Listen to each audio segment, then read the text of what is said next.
আমি সকাল থেকে ইসলামপুরের বিভিন্ন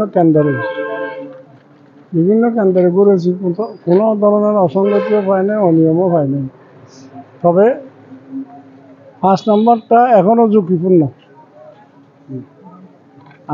আমি মনে করি এখনো 5 নম্বরটা ঝুঁকিপূর্ণ, যে কোনো মুহূর্তে এখানে একটা কিছু করতে পারে। এই জন্য আমি নির্বাচন একদম শেষ না হওয়া পর্যন্ত আইন শৃঙ্খলা বাহিনী এখানে উপস্থিত থাকা দরকার মনে করি।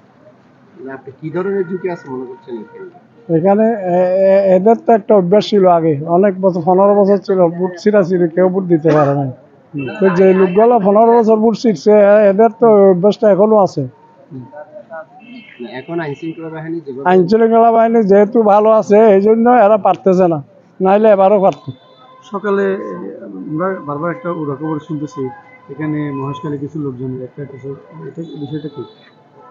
আমি এটা শুনি নাই, আপনি শুনছেন, এটার উত্তর আপনি দিতে পারবেন। এই ধরনের কথা আমি শুনি নাই।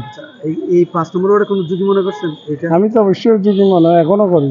অন্য নোটগুলো তো ঠিক আছে না? আমি অন্যান্য ওয়ার্ডের কথা তো আমি বলি নাই, আমি বলছি 5 নম্বরের কথা। 5 নম্বর লাস্ট পর্যন্ত আইন শৃঙ্খলা বাহিনী ওইভাবে যেভাবে আছে সেভাবে থাকলে আমার মনে হয় সুস্থ থাকবে। এরপরও কিন্তু জালভোট হচ্ছে এখানে কিছু কিছু, যেহেতু লোকজন কমে গেছে। এই পর্যন্ত কত পার্সেন্ট ভোট কাস্টে হয়েছে আপনার জন্য? আমি তো এখন প্রিসাইডিং অফিসারের সাথে কথা বললাম, 60%।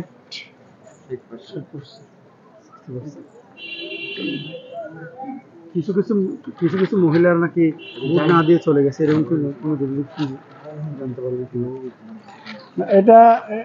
এই কথাটাও আমার মনে হয় না সত্য।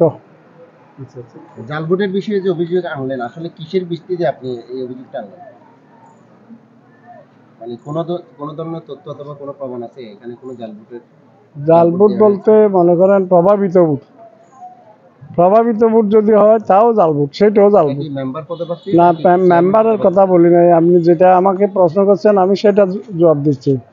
জাল ভোটে অনেক ধরনের বিষয় আছে। জাল ভোট নিজেও দিতে পারে, জাল ভোট আরেকজনের ভোটটা আরেকজনও দিতে পারে, জাল ভোট ওই লোকটাকে প্রভাবিত করেও দিতে পারে। এই সবগুলাই জাল ভোট। তো অতএব এই ধরনের কিছু যে ঘটনা হয় নাই বা হচ্ছে না, এটা আমি মনে করি না। এই 5 নম্বরে এই ধরনের কিছু ঘটনা হচ্ছে, আর কোথাও হচ্ছে না সম্ভবত। গত নির্বাচনটা বাদে দিলাম আমরা, এই নির্বাচনে তো আমরা এখনো পর্যন্ত অপ্রীতিকর কোনো ঘটনা না, আমি তো এটা অপ্রীতিকর ঘটনা ঘটছে এটা বলি নাই। তবে আপনি শেষ পর্যন্ত কি আশা করছেন এই কেন্দ্র থেকে? আমি তো এই কেন্দ্র থেকে না, সব কেন্দ্র থেকে ভালো আশা করতেছি। ধন্যবাদ।